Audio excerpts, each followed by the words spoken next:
Mama yang mulia, bagian 2. 6 tahun telah berlalu, anaknya tumbuh menjadi seorang anak yang tampan, cerdas, dan berbudi pekerti. Ia juga sangat sayang ibunya.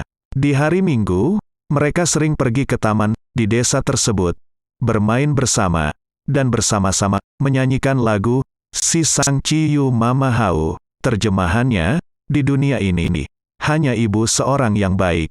Sang anak juga sudah sekolah. Sang ibu sekarang bekerja sebagai penjaga toko, karena ia sudah bisa meninggalkan anaknya di siang hari. Hari-hari mereka lewatkan dengan kebersamaan, penuh kebahagiaan. Sang anak terkadang memaksa ibunya, agar ia bisa membantu ibunya menyuci di malam hari. Ia tahu ibunya masih mencuci di malam hari, karena perlu tambahan biaya untuk sekolahnya. Ia memang seorang anak yang cerdas. Ia juga tahu, bulan depan adalah hari ulang tahun ibunya. Ia berniat membelikan sebuah jam tangan, yang sangat didambakan ibunya selama ini. Ibunya pernah mencobanya di sebuah toko, tetapi segera menolak setelah pemilik toko menyebutkan harganya. Jam tangan itu sederhana, tidak terlalu mewah, tetapi bagi mereka, itu terlalu mahal. Masih banyak keperluan lain yang perlu dibiayai. Sang anak segera pergi ke toko tersebut, yang tidak jauh dari rumahnya. Ia meminta kepada kakek pemilik toko agar menyimpan jam tangan tersebut, karena ia akan membelinya bulan depan. "Apakah kamu punya uang?" tanya sang pemilik toko. "Tidak sekarang, nanti saya akan punya," kata sang anak dengan serius. Ternyata, bulan depan sang anak benar-benar muncul untuk membeli jam tangan tersebut. Sang kakek juga terkejut, kiranya sang anak hanya main-main. Ketika menyerahkan uangnya, sang kakek bertanya, "Dari mana kamu mendapatkan uang itu?" "Bukan mencurikan, saya tidak mencuri, kakek. Hari ini adalah hari ulang tahun ibuku.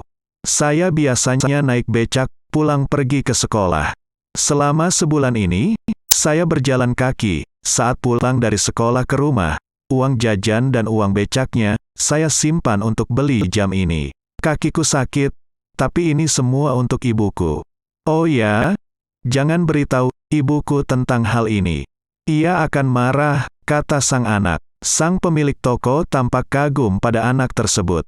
Seperti biasanya, sang ibu pulang dari kerja di sore hari. Sang anak segera memberikan ucapan selamat pada ibu, dan menyerahkan jam tangan tersebut. Sang ibu terkejut, bercampur haru. Ia bangga dengan anaknya. Jam tangan ini memang adalah impiannya. Tetapi sang ibu tiba-tiba tersadar dari mana uang untuk membeli jam tersebut. Sang anak tutup mulut, tidak mau menjawab. "Apakah kamu mencuri, nak?" Sang anak diam 1000 bahasa. Ia tidak ingin ibu mengetahui bagaimana ia mengumpulkan uang tersebut. Setelah ditanya berkali-kali tanpa jawaban, sang ibu menyimpulkan bahwa anaknya telah mencuri. "Walaupun kita miskin, kita tidak boleh mencuri. Bukankah ibu sudah mengajari kamu tentang hal ini?" kata sang ibu. Lalu ibu mengambil rotan dan mulai memukul anaknya. Biarpun ibu sayang pada anaknya, ia harus mendidik anaknya sejak kecil. Sang anak menangis, sedangkan air mata sang ibu mengalir keluar. Hatinya begitu perih, karena ia sedang memukul belahan hatinya. Tetapi ia harus melakukannya, demi kebaikan anaknya. Suara tangisan sang anak terdengar keluar. Para tetangga menuju ke rumah tersebut heran, dan kemudian prihatin setelah mengetahui kejadiannya. "Ia sebenarnya anak yang baik," kata salah satu tetangganya. Kebetulan sekali, sang pemilik toko sedang berkunjung ke rumah salah satu tetangganya yang merupakan familinya. Ketika ia keluar melihat ke rumah itu, ia segera mengenal anak itu. Ketika mengetahui persoalannya, ia segera menghampiri ibu itu untuk menjelaskan.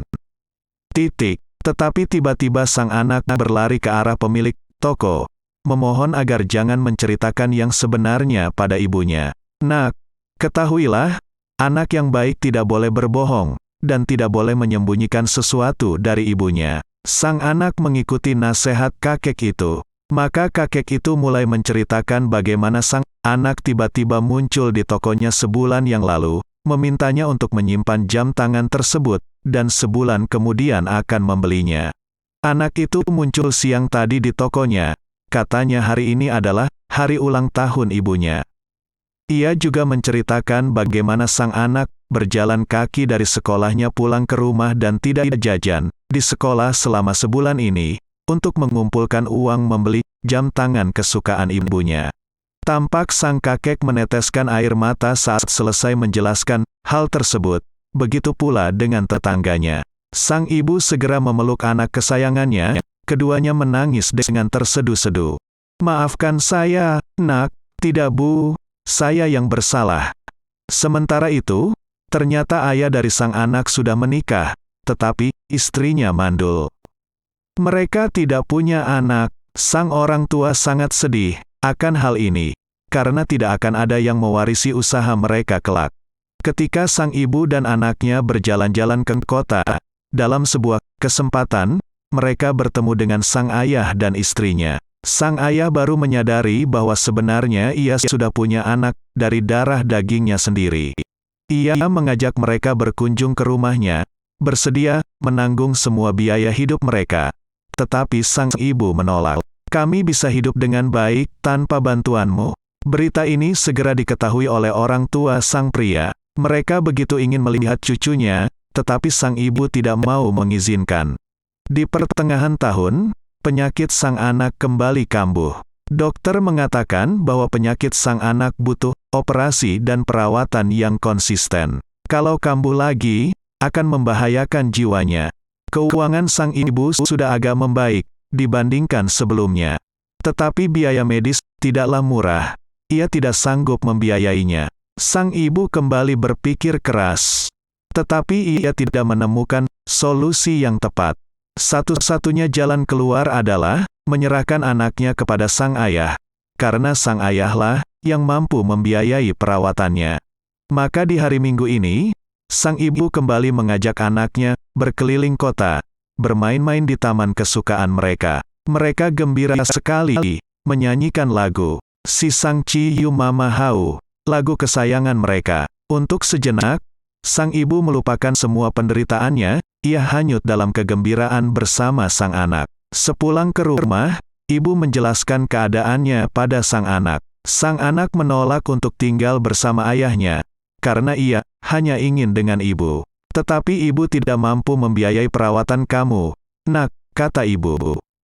"Tidak apa-apa Bu, saya tidak perlu dirawat. Saya sudah sehat, bila bisa bersama-sama dengan ibu. Bila sudah besar nanti, saya akan cari banyak uang untuk biaya perawatan saya dan untuk ibu." "Nanti, ibu tidak perlu bekerja lagi, Bu," kata sang anak. Tetapi ibu memaksa akan berkunjung ke rumah sang ayah keesokan harinya. Penyakitnya memang bisa kambuh setiap saat. Di sana ia diperkenalkan dengan kakek dan neneknya. Keduanya sangat senang melihat anak imut tersebut. Ketika ibunya hendak pulang, sang anak meronta-ronta, ingin ikut pulang dengan ibunya. Walaupun diberikan mainan kesukaan sang anak, yang tidak pernah ia peroleh saat bersama ibunya, sang anak menolak. "Saya ingin ibu, saya tidak mau mainan itu," teriak sang anak dengan nada yang polos.